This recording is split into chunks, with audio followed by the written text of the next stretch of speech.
Hey guys, welcome to my updated tips video for 7 Days to Die. This is really designed for beginners and intermediate players. Enjoy. When the Horde come at you every 7 days, they will try and take the shortest route to your location. What this means is you can lure them round to particular points in your base. So if I move over this way, they will come around the side and try and attack me there. This means that when certain parts of your spikes, areas of your spikes that you use, get destroyed, you can change position and have the zombies run over a new set of spikes. So never stay in one spot, always keep moving around when you're defending your base against the Horde. One of the best defensive blocks to have in your base are these iron bars. You can walk on them and you can fire through them. You can look down and therefore shoot the oncoming zombies. So in any base, to defend against the Horde, you do need some kind of spike. Now, there are two types of spike that you can use from the beginning of the game, from when you first start. As you get more advanced, you better use traps, but you get the log spike, which is this round one here, and you get the wooden spike, which is this more savage looking stake type item. So which one is better? Well, personally the spikes do a lot more damage and will take the zombies down much more quickly, but they don't last as long. And then you have the log spike, which is this round one, and they last much longer, but they do less damage. Now you can upgrade these log spikes as well, so with wood and with metal, so they do last longer. So I will sometimes use a combination. If I'm in a wood environment, I might well just stick with these spikes, and you can see I'm actually replacing these logs with the spikes. So it's up to you, but spikes are very effective. You will have to replace them more. In any of my bases, I also have an evacuation point, somewhere that is a quick getaway if you like. And in this particular base, you can see my quick getaway is here. Now I use straw bales. You can make or find these. The barns are natural places where you can gather these up. But you'll see here, if I jump off here, the fall does no damage whatsoever as long as I land on the straw bales. And this allows me to get away quickly if for some reason the zombies penetrate my base and get up to the top there. So you can jump down and then run for your life. Hordes can be handy. You obviously have to defend yourself well with lots of spikes such as these. But when they're dead and you're looting the bodies, you can get things like food, ammo, clothing, a range of qualities, including some purple items. You can even find schematics such as this nail gun schematic, which I picked up from a body just a minute ago. So they can actually be really good in the end if you can defend yourself against them. A must-have item is the wrench. You can see it here. It fixes things so quickly, builds things so quickly. It's so much better than the stone axe that you can spend quite a bit of time with in the beginning. So how can you get your hands on one of these? Obviously you need to find the schematic to be able to build it, but the best place are sinks. So when you're in buildings, if you check sinks or make a beeline for sinks if you've got limited time, you should find one there at some point. They're less common than they used to be, but if you're in a location where there's lots of houses, don't forget, check the sinks, get your hands on a wrench, it's so much quicker. So I'd recommend getting a forge up as soon as you can. So how can you make a forge? Well, it's slightly different than where it used to be. A few patches back you used to have to just get a certain amount of hide, but now you have to make a bellows. So a bellows you need leather for. If you look here, this item, so you need 20 leather. Now you can get leather from hide, so when you get the hide from an animal, you can then turn it into leather. You don't need any special ability to do that. But you can also get leather from old chairs. So when you're in buildings, have a look around, check destroy them and you'll get a certain product from them. If it's leather, that's great. You can then make yourself some bellows, as long as you've found a short iron pipe. They're pretty common. If you're looting cars, for example, then you will find short iron pipes. Once you've got your bellow together, you'll need some clay, some other bits and pieces, but they're easily found. Get your forge up, and then the aim is to make yourself some forged iron. Now, you get iron from rocks, or you can get just iron from scrap, for example. That goes into your smelting unit here. You put it into this section on the right hand side, and then eventually, if you select iron, you can then get your forged iron. Forged iron is then used to make the better tools, so iron shovel, iron fire axe, and these harvest resources so much more quickly than using your stone axe. So always keep a good supply of alcohol on you. Beer, grain alcohol. It enables you to constantly run on the buzz of it. So if, like for instance now, get caught out at night when the zombies are running, then you can escape them by constantly running yourself. You need protection from spider zombies when you build your base. Now they can climb vertical surfaces, but they can't climb upside down. So have an overhang. I use these bars, which are particularly effective.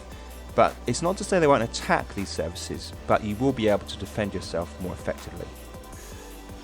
The workbench is a fairly new addition to the game. Now, to be able to make a workbench where you can craft more complex items, you need to actually learn the skill. So you can see here, under the little hat here, the little skills option, you've got workbench. I've narrowed it down by bench. It costs 10 points, but you do need construction tools 15 and toolsmithing 2. So we're going to learn that. Now we have the skill to learn to craft the workbench. I'm going to put a workbench up here. Let's just bring that up here.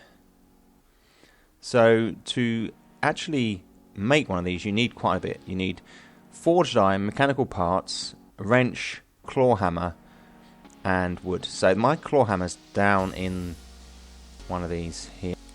Once you've crafted it, you can place it in your hotbar.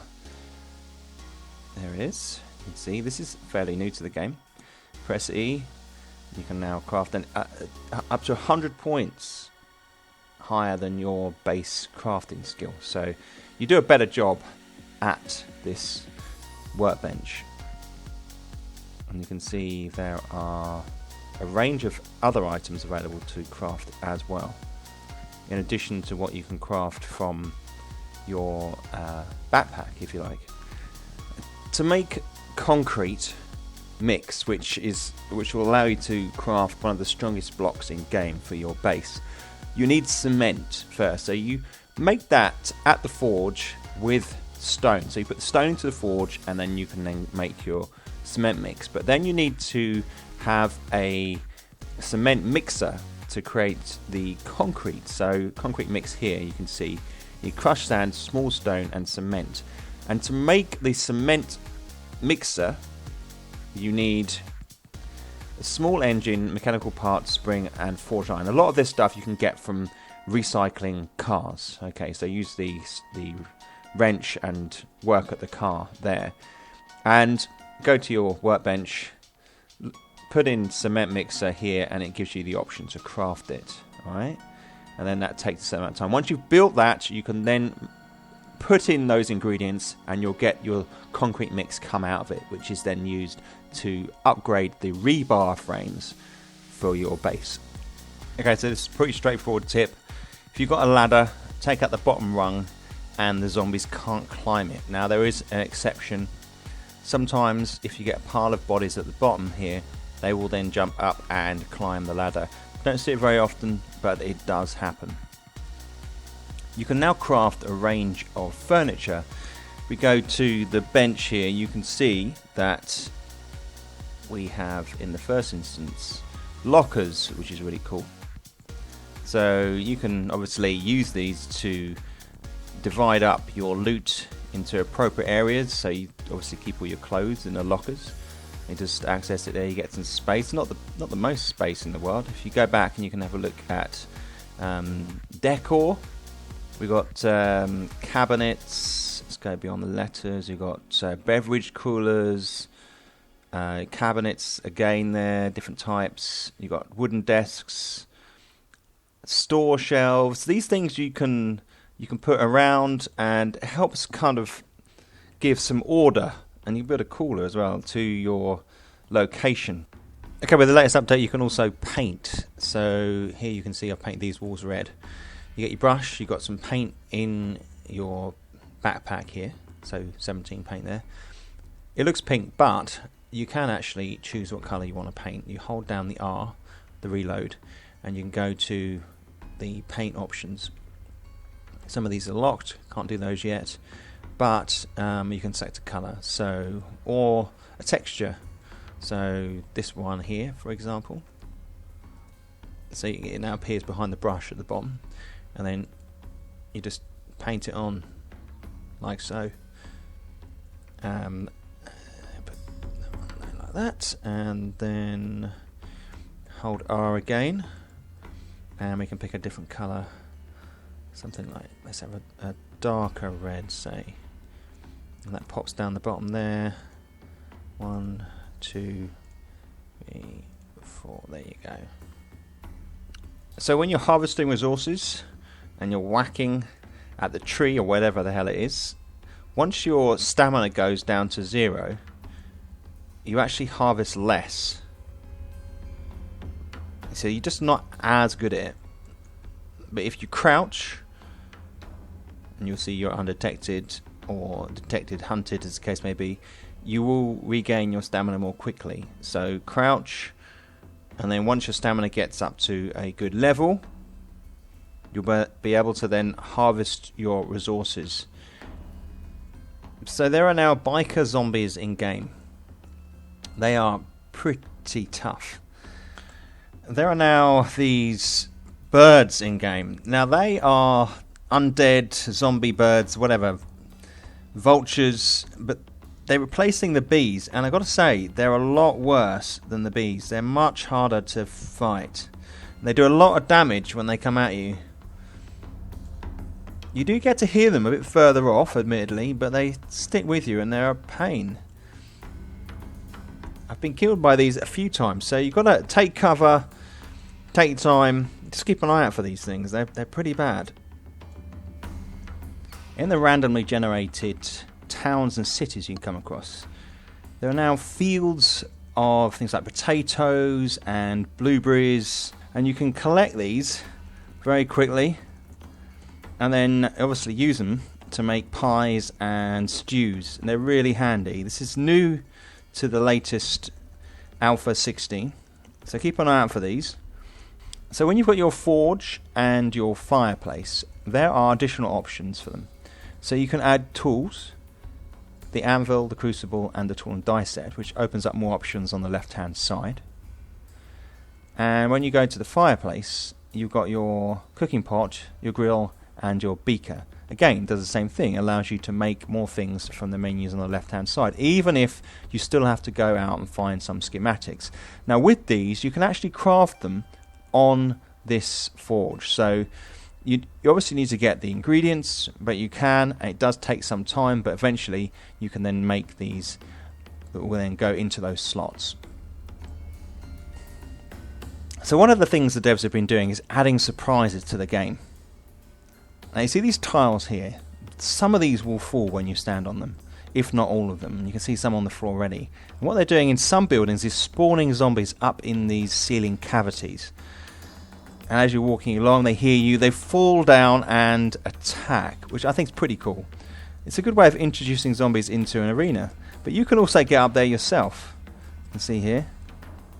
You see some of the weaker ones over here, these ones here. They will fall and then you come through. But it's a good way of navigating between rooms. You can see it goes all the way around here, and there's secret stuff up in these locations. There's storage battered down this way. These two tiles here are going to fall when you walk on them. You can just see that there. You can't actually get through. You have to bust your way through into these locations. So they're hiding things. They're making traps where zombies can fall through. So just be aware of that when you enter these buildings. And see, this is quite a stash up here in this ceiling cavity. So check that out when you're in buildings that are slightly taller than normal. So guys, I hope you found those useful. They really are for beginners or intermediate players, but hopefully for everybody they may have highlighted something that they haven't been thinking about or forgotten to do. So if you did find it useful, click the thumbs up. If you haven't subbed already, it'd be awesome if you could. And guys, I'll see you in the next video. Thanks for watching.